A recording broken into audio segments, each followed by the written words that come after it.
I understand, we understand that decisions I make, that we make, impact people's lives. And we do not take that lightly. Governor Bob Ferguson says some of his suggestions are about efficiency, like eliminating 2 helicopters from the state's wildfire fighting fleet already scheduled to be phased out, or closing down a currently unused portion of the state's sex offender facility. But cutting $4 billion would have a human toll, too. 1,000 state positions would be eliminated. Most state employees would need to take 1 unpaid day off every month for 2 years. And new programs in most agencies would be delayed and or see funding decreases in coming years. For example, food bank subsidies that shot up thanks to federal COVID funding over the pandemic would be reduced. That just seemed to me, given a budget shortfall, would I want to do that? If there wasn't a budget shortfall, of course I wouldn't do that, right? But look, we're not going to tax our way out of this thing. Not going to happen.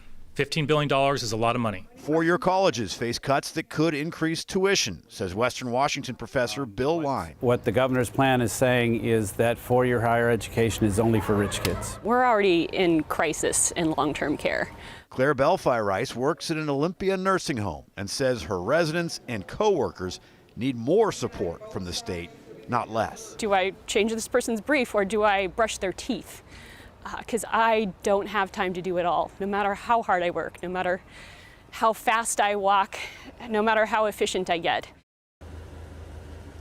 Governor Ferguson acknowledges that if the legislators were to take all of his suggestions and the proposed cuts from Governor Inslee, they still would only bridge about half of that budget deficit gap. He says his office, though, is going to continue to look for efficiencies. He was asked about potentially raising new taxes. He says it's too soon to do that. They want to focus on cuts at this point. Greg?